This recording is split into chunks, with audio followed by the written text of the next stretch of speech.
Hi guys, I changed my setup, so I think this angle is better than before.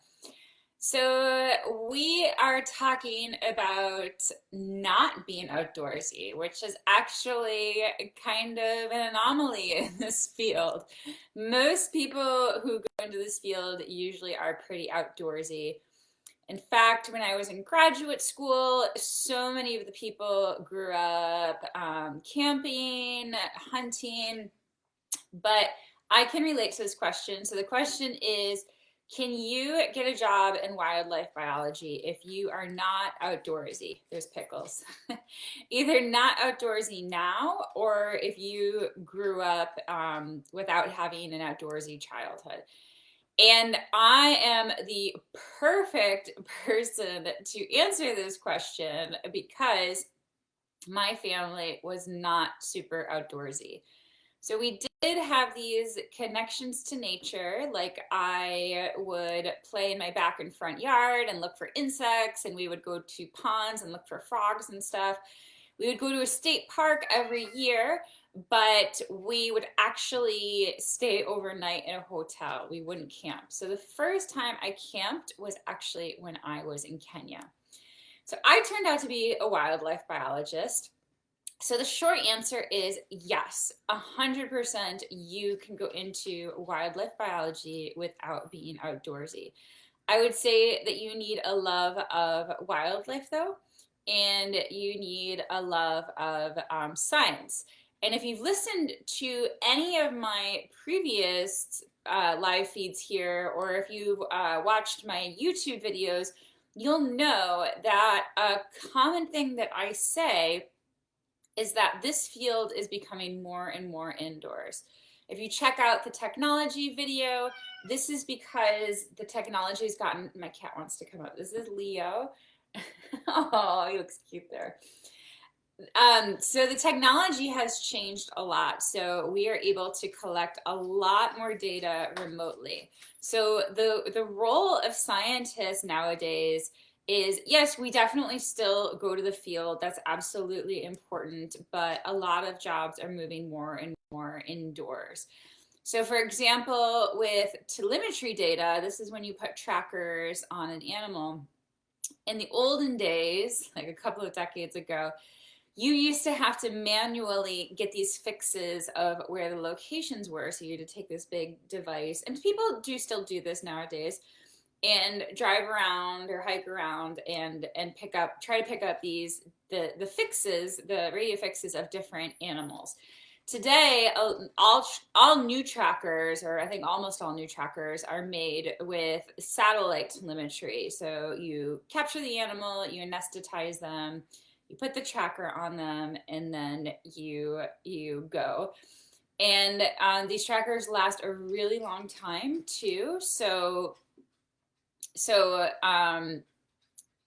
you're collecting data, and you're collecting it for a long time in the office. So this can take months, even years, especially with the solar powered devices.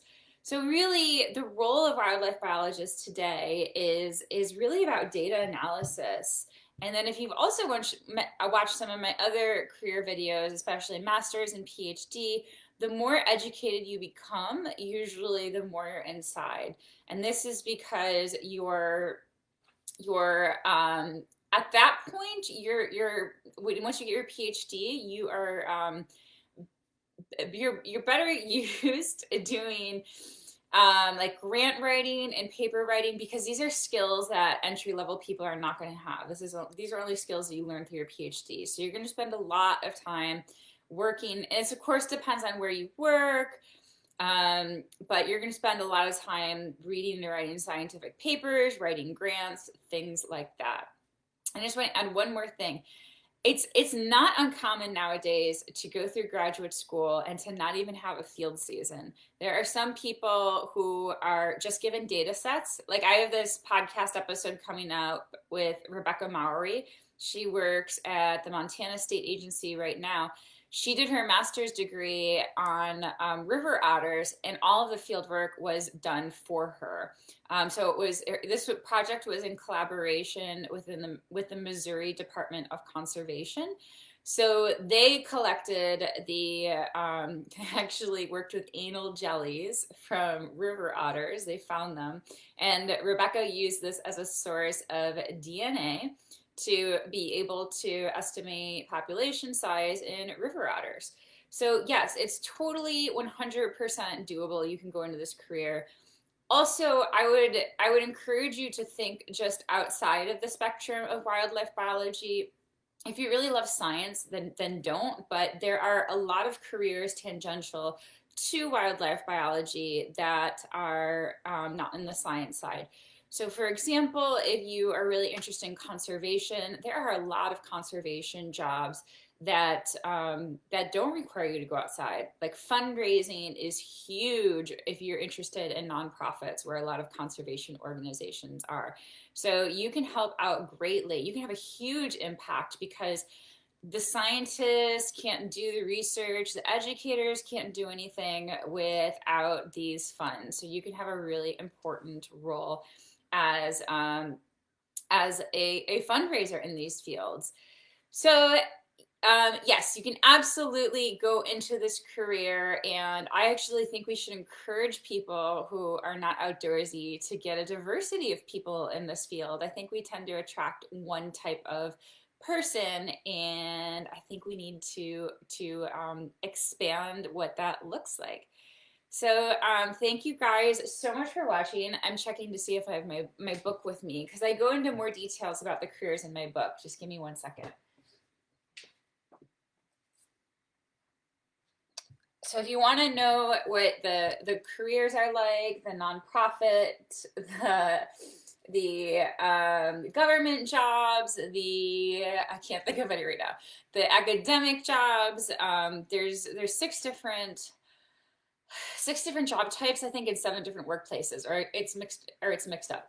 Anyways, this book goes into the details of those different jobs and workplaces, and it is incredibly helpful. There's also a bonus course that goes along with this book, filled with tons of resources by myself and other people, giving you a lot of different perspectives. So it's a really helpful book. And I wrote it because this is exactly what I would have wanted. And I kind of expected to have something like this, but of course I didn't. So that's why I wrote it. So thank you guys so much for watching. And if you have any questions, just feel free to leave them in the comments, or you can chat directly with me. I also have a Facebook group, Getting a Job in Wildlife Biology. You can post questions there too.